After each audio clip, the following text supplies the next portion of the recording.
Eventually we should move, right? Eventually? No? Okay.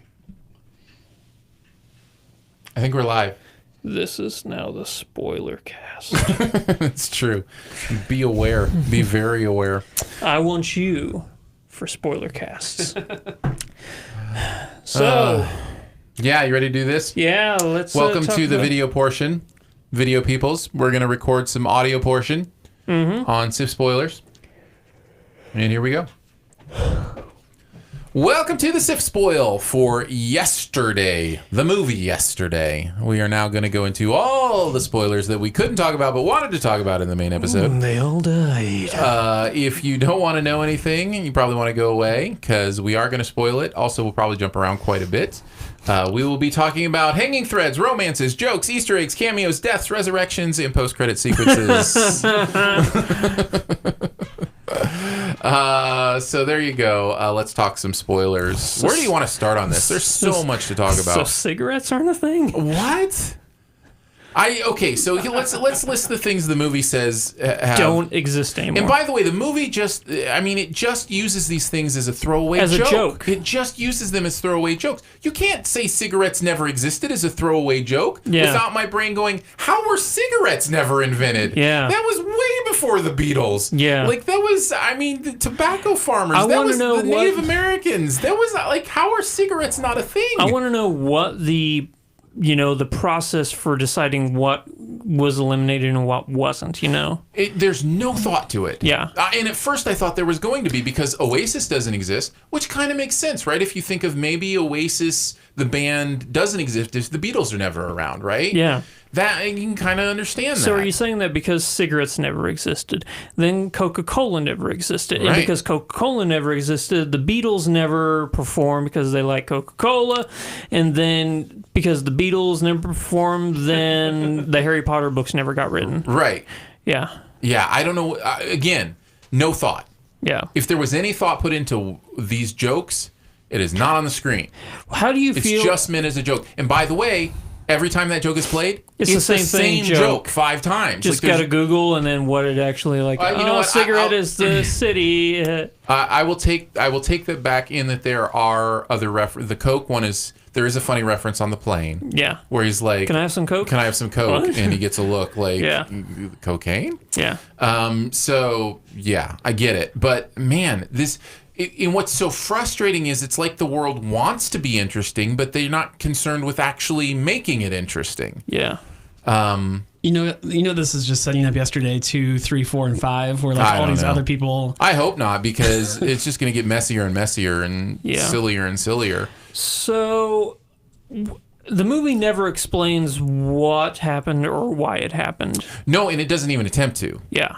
And I think that is part of the frustration. But I actually don't mind if you're going to do that, as long as you don't try to make the rest of the movie so dependent on it. Yeah. And it's just, if you're going to make the concept such a central part of what's going on here, I think you at least have to give it some lip service. Yeah. I want to go back just a second Okay. to the fact that Oasis doesn't exist. Yeah. Wonderwall doesn't exist. How did they meet? He was singing Wonderwall in a talent show as a child when they met. That was their first experience together. Yeah. That's fascinating. So why does he never ask her, how did we meet?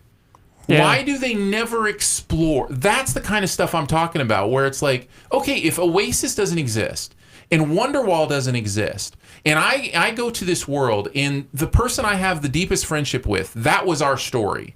One of the first things I'm going to want to figure out is what actually happened. How did we actually meet in this world? How is that? I just kept thinking, okay, this is going to be a crucial part of the plot. Yeah. Is that something changed when he didn't sing Wonderwall, and now their relationship is different. Yeah. And it had nothing, it wasn't even ever mentioned. Yeah. Not even ever mentioned. How does that, that's the kind of thing I'm talking about, where it's just like the absolute zero willingness to think about it, to explore it at all, is just mind-blowingly frustrating to me. Also, the payoff where I said that I hated this and you said you didn't mind it as much. The two strangers who also remember the previous world. Right. I don't mind the idea that here's what I don't mind. Let me clear this up for you because Okay. I wanted to do this. I actually enjoy that they were like, no, we're glad. We're glad that you are singing these songs because we wondered, what happened too, and we're glad these songs exist in the universe. Instead of being like, we're going to turn you in. Yeah. Because his perspective is, I'm doing something wrong here. This isn't my music, but I am, gaining from it. And their perspective is like, no, thank you for doing this thing. I like that. What I don't like is that, again, it speaks to the fact that you're going to introduce this thing and then never explore it. Why are there two other people that don't remember? Were they also in some sort of accident when the blackout happened? Yeah. Were they also going through some sort of head trauma? It's never even hinted at. And are they the only two? Certainly.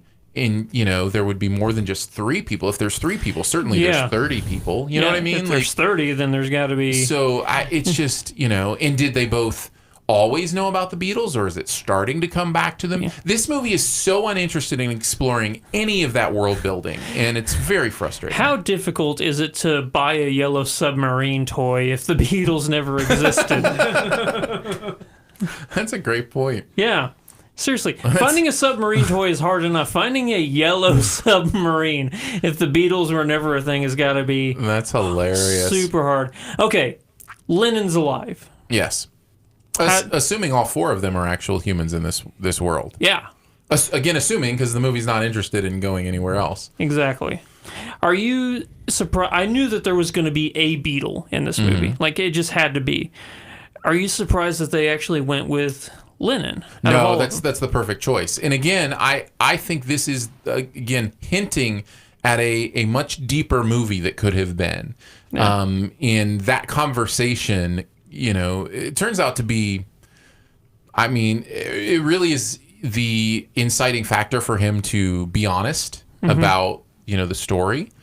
But at the same time, I'm not sure about, what Lennon is saying and who he is, why that's necessarily having that huge an impact, other than he just knows that, Lennon was killed because of his fame. Yeah. And now he's been allowed to live to, be... over 64. With a woman he loved, we're assuming Yoko Ono? We're not? I wasn't. I wouldn't think he would ever have met Yoko Ono if he wasn't in the Beatles. Yeah. I was convinced it was going to be Paul that opened that door. Oh, really? I was like, yeah, it's going to be McCartney. He's going to just open the door, and then boom, there he is, and it's going to be... I was totally thrown for a loop when it was Lennon. Oh, really? I really was. Yeah. What a look-alike. Yeah, it was great. Yeah. No, it was good. So, yeah. Going back to McKinnon's character, I just think that out of all the characters, everybody was genuine, had actual motivations that seemed realistic, but her character just seems so like a caricature of what a agent mogul is like, Sure. Yeah. And you want to talk about repetitive jokes. How about every single time there's something about the Beatles reference that he brings the knowledge of, like an album name or something like that, and they're like, yeah, I just don't see that working. How many times are they going to play that joke of like, oh, this thing that everybody loves about the Beatles, what if, nobody nowadays got, they played it so many different ways, Hey, dude. Yeah, hey, dude. Yeah, that's a perfect example. Hey, dude, I did yeah, I'm sorry about that. It's all Ed Sheeran's fault. I love that joke. I thought that was hilarious.